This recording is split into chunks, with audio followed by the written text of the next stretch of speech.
अस्सलाम वालेकुम। हाँ जी, की हाल चाल है सब दा? सब ठीक ठाक? शुक्र अल्हम्दुलिल्लाह, मैं काफ़ी ठीक हाँ, काफ़ी बेहतर हाँ तुहाडे सब दीयां दुआवां दे नाल। कल जिस तरह मैं तुहानूं दस्सिया सी कि मैं हॉस्पिटल जा रही हाँ ते इस वास्ते अज मेरी कुकिंग दी कोई रेसिपी नहीं आएगी, क्योंकि एक दो दिन मैं चुल्हे का काम कोई नहीं करांगी। ते हुण भी जिहड़ी वीडियो चल रही है, यह मेरी बेटी बना रही है केक। उनका बहुत ही दिल कर रहा सी केक खान ते मैं क्या बना लै फिर। तो क्रीम बाज़ार तो मंगवाई है, मगर वो क्रीम सही निकली नहीं कि जी असी इस्तेमाल करने सो नज़दीक तो मिली नहीं है। तो इस वास्ते बस उन्होंने जोड़ा शौक से कि मैं मामा केक खाना अज अफ्तारी तो बस क्रीम ने धोखा दे दिता। चलो कोई मसला नहीं। तो कल मैं घर नहीं सा, तो बेटी ने उत्थे वीडियो बना के भेज दी थी हॉस्पिटल की कि तू विच लगा दी। वो कहने लगी मामा वीडियो ना बहुत ज़्यादा लंबी हो गई सी, तो इस वास्ते मैं फॉरवर्ड कर दी थी। हुण केक तो बाद मैं वही वीडियो दोबारा लगावांगी, सिर्फ रस्ते दी और हॉस्पिटल दी। और तुसी सब सुनाओ, कैसे हो, कैसी तबीयत है, कैसा रमज़ान जा रहा है सब दा? अल्लाह दे फजलो करम नाल सब रोज़े रख रहे होवोगे। पाकिस्तान च सुनिया कि काफ़ी गर्मी हो रही है, मौसम तो इत्थे भी काफ़ी चेंज हो रहा है। इत्थे हाला मई दे विच भी बर्फ़ पै रही हुंदी सी, ते इस वारी मार्च च पहले दी निस्बत गर्मी है। ते घर दे अंदर वो तो हीटर वगैरह लगाने पड़ते हैं, मगर है कि बाहर निकलो तो गर्मी लग रही है कि मौसम इस तरह का हो गया है। ते बाकी तुसी अज मेरी बेटी का केक इंजॉय करो। कल देखने कि कल की बनेगा, बेटी बनाएगी या बेटा बनाएगा, तो फिर इंशाल्लाह फिर मुलाकात होएगी।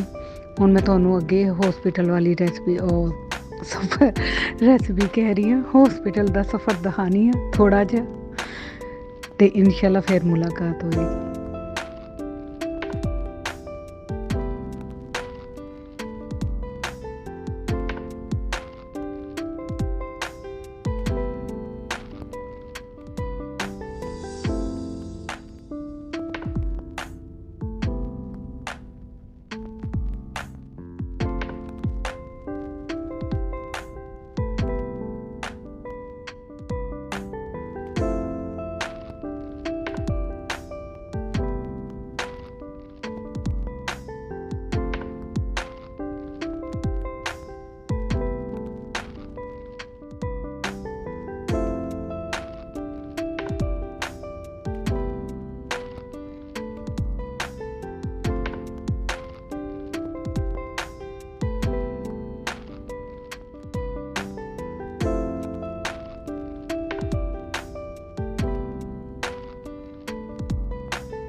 बस हो गया।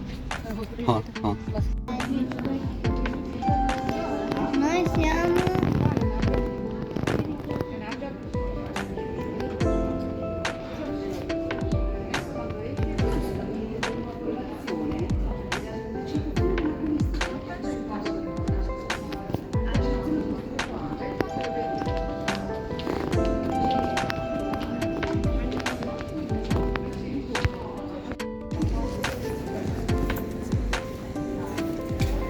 हाँ जी, ਹੁਣ ਮੈਂ ਹਸਪੀਟਲ ਆ ਚੁੱਕੀ ਹਾਂ।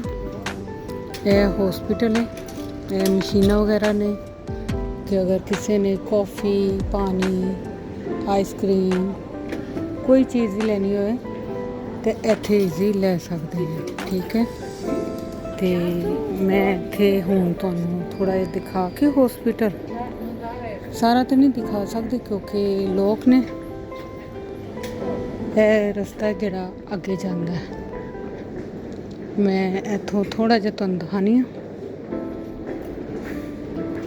ਠੀਕ ਹੈ, ਤੇ ਇੱਥੇ ਹੀ ਤੁਹਾਨੂੰ ਅੱਲਾ ਹਾਫਿਜ਼ ਕਰਾਂਗੀ ਕਿਉਂਕਿ ਫਿਰ ਅੰਦਰ ਜਾ ਕੇ ਸਿਗਨਲ ਨਹੀਂ ਆਣੇ ਤੇ ਮੈਂ ਕੁਝ ਦਿਖਾ ਨਹੀਂ ਸਕਣਾ। ਤੇ ਬਹੁਤ ਹੀ ਖੂਬਸੂਰਤ ਹੈ ਜਗ੍ਹਾ ਹੈ, ਪਹਾੜਾਂ ਦੇ ਵਿੱਚ ਇਹ ਬਣਿਆ ਤੇ ਬਹੁਤ ਹੀ ਅੱਛਾ ਹੈ।